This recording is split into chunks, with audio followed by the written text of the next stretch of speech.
today I'm doing a little bit of a different video, one that I've been wanting to do on my channel for some time now and I just haven't for whatever reason. So what we're going to be looking at today is Tristan Thompson's birth chart. I thought it'd be interesting in light of recent news. I don't personally keep up with the Kardashians, but I feel like you really have to be living under a rock to not somehow hear about the fact that, you know, he cheated on Khloe again with Kylie Jenner's best friend and whatever.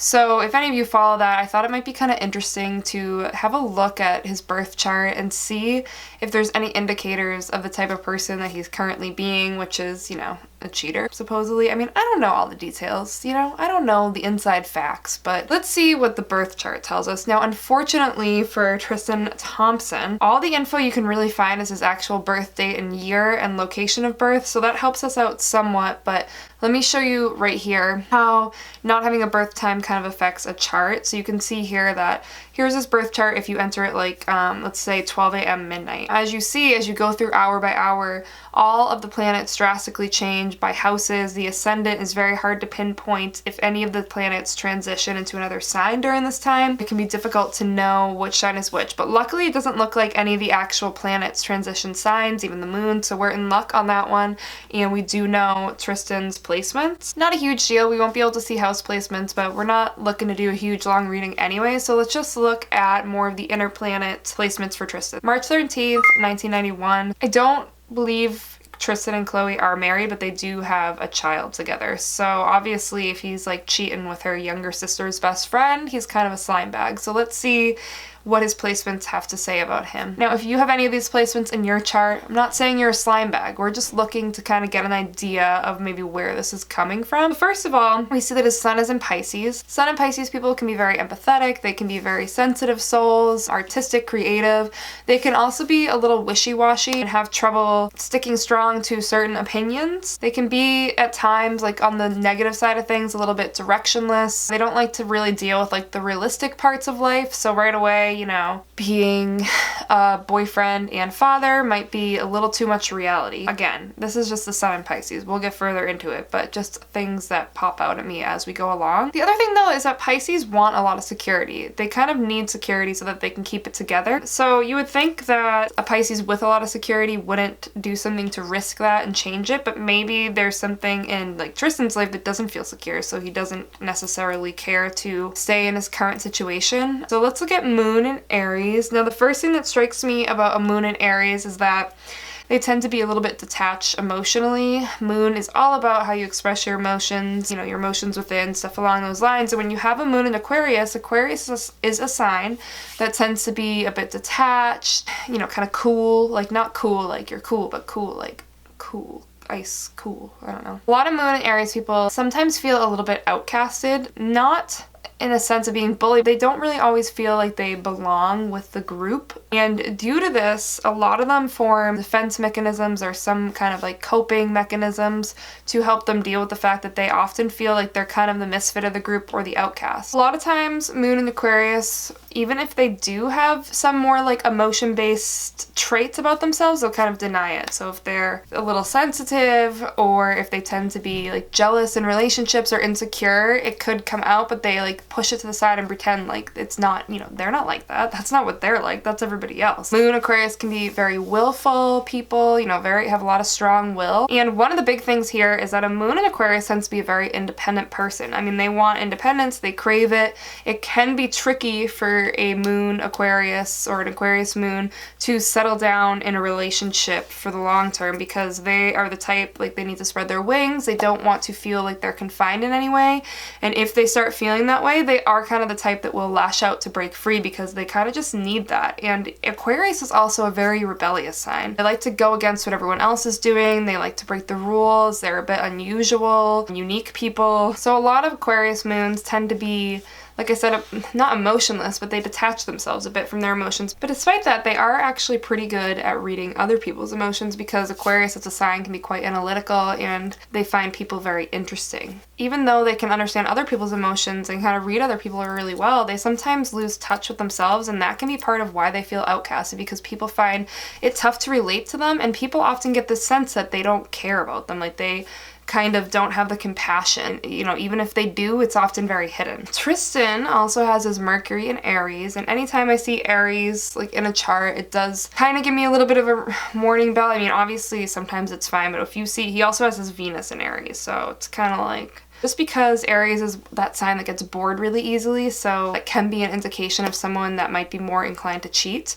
Not saying that all Aries cheat, I'm just saying that they do get bored really easily, they're always going after something new and shiny, and they love the chase. So settling down into a relationship can be pretty difficult. Now with Mercury and Aries, it's kind of like almost putting fire with fire, because Mercury is all about communication, and Aries is very quick in how they respond to things. They can say things too quickly. Their temper can be very quick. Like, they often speak before thinking or jump into things without really considering it. So a lot of their decisions as a Mercury and Aries are driven by the fact that they want something right away. They don't have the patience to wait. They need that like instant gratification. Also with the Mercury and Aries, these can be very direct people, pretty honest, although it sounds like not so much in this situation. Again, I don't know the behind the scenes of Tristan and Khloe's relationship. One thing with the Mercury and Aries is that sometimes they think that their opinions are always right and that people should just eventually accept their opinion as their own, even though obviously that's not the case with a lot of people. Mercury and Aries people can be very charming. They love to take on new challenges. They're not afraid of that. They're pretty brave people. And like I said, they're often the type where they might be into one thing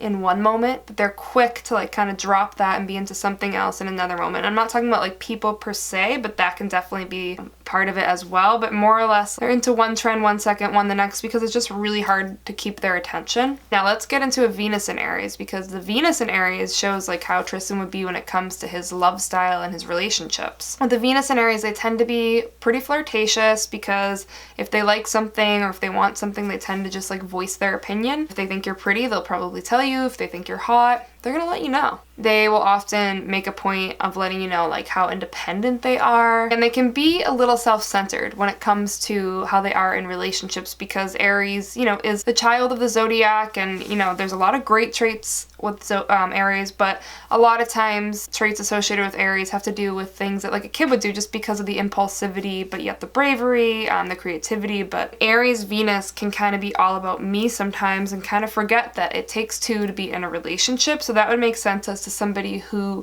might make like a rash decision to cheat on, you know, the person they're already with. And I'm not making any excuses for him, because cheating is bad, people. Like, don't do it. Tristan is probably quite the charming person with a Venus in Aries. He kind of comes across as maybe like a little innocent. And again, he's really like into things that are new. He's into the chase. He loves to go after someone and pursue somebody. He loves that energy, that excitement, that activity. So I would assume that somebody with the Venus in Aries might have a more difficult time settling into a relationship for the long term, especially with the responsibilities involved. Now, it is a possibility, by the way, if you know somebody with the Venus in Aries, or you have one yourself, you can definitely get into a long-term relationship. It's just like, do you want to be in the relationship? Is it exciting for you? Does it feel like an escape to you? Like, is it something that, you know, gets your energy going? And if the answer to that is no, and the relationship starts to feel boring, or like, again, too much reality, too much commitment, too much, like, not enough freedom, then I would definitely say that it's not too much of a surprise. Especially,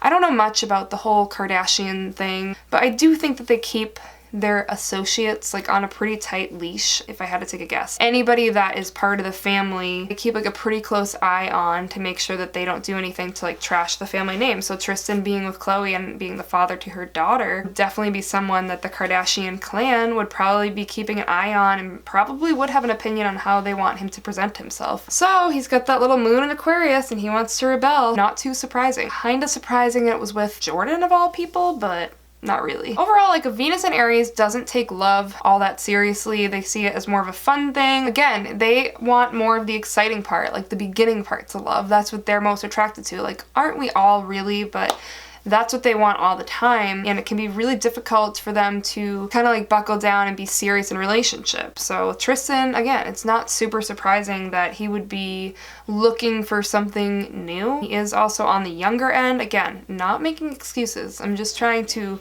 astrologically take a look and see if, you know, his placements kind of make sense. Now his Mars is in Gemini, and Gemini is also a sign that like hates to be bored. They always need to be stimulated and they want new things as well. But the Mars in Gemini, that's kind of how his passions are ignited. Like sexually, he needs to always be excited. He's very bored easily, and he's probably always on the lookout for something exciting, something to really get him going, and, you know, often on the lookout for change. All of these things are part of his like daily, what he wants and what he needs in order to be happy. And again, we've seen that he might be a little bit selfish, especially in relationships, and more concerned about himself than, you know, his girlfriend. Now, I wanted to look at a couple of things that were going on around the time that like this news broke. The two were seen canoodling at Chris Iso's Halloween party. Khloe, her birth time is actually on the internet, and I'm assuming it's right because I saw it in multiple locations. You can see that on the 20th, her moon was in the 7th house, and on the 21st, which is when this news kind of came out. So the 7th house, showing that she's going to have some emotions come up in her area of relationships, personal one-to-one relationships. So that's very interesting. Her Saturn, Venus, and Pluto were all in the 11th house, you know, highlighting maybe something going on with a friendship. Sun, Neptune, and Mercury were all in the 1st house, that something was going to personally affect her and how she comes across to others. And let's see, her Uranus, which has a lot to do with like unexpected change or surprises, was in the 2nd house, showing that maybe like something within how she feels secure, whether that be relationships or financially. But let's look at it like relationship wise. Her security, there was going to be a change there, which makes a lot of sense. The moon was squaring her moon on the 20th, which was likely to cause a disagreement at home. That's what that could mean, or with loved ones due to like sensitivity. And we know Khloe is a Cancer, so she probably tends to be a bit more sensitive with these types of things. An underlying tension often can come up when the moon is squaring your moon, especially with your partner or a family member. So that makes a lot of sense that all of a sudden, like, you know, this tension maybe they've been having because he's cheated in the past really came to a head when it came out that he was cheating with like her little sister's best friend. The transit itself just really isn't a peaceful transit. It can be a difficult one. It can really stir things up. So I think it clearly did that. And it can also make the person who is having this transit feel like really uncomfortable in the public eye, which I found very interesting. Now on the 21st, the moon was squaring her sun, her Mercury, her Venus, and her Jupiter. So that's a difficult transit right there. And the moon squaring her sun, you know, that can bring a lot of like relationship tensions right to a head. Something that has been like annoying her for a long time is going to finally, again, come to a head. I keep using that really obnoxious expression, but it's true. The moon squaring Mercury can cause a disagreement, can cause the person to feel very opinionated on a certain subject. The moon squaring Venus was really interesting to me because when the moon is squaring your Venus, it can often bring about, you know, any relationships that are unsatisfying in some way, which I'm guessing hers was because he's cheated in the past. Obviously, there's some stuff they've probably had to work through because of that. But any relationships that are a little rocky to begin with can definitely suffer from disloyalty or other forms of disrespect under this transit. Very interesting, right? To me it is, to me. And the moon squaring Jupiter. This one shows that if there is any disloyalty in your life from another person, it could lead to a scandal or embarrassment within the social eye. All very interesting. You know, I don't want this video to go on for like 500 years, so I'm gonna wrap it up here, but I definitely thought it was fun to look at a celebrity chart, even though we didn't have his birth time. I think we did get a lot of information. Now we know that he cheated at least once or twice or 100 times, so we kind of look at the chart with more of a critical eye knowing that. But if you guys are interested in anybody else's chart, let me know, and I could definitely do that because I had a lot of fun with this one. And that's going to be it for this video. Thanks so much for watching, and have a good day or night.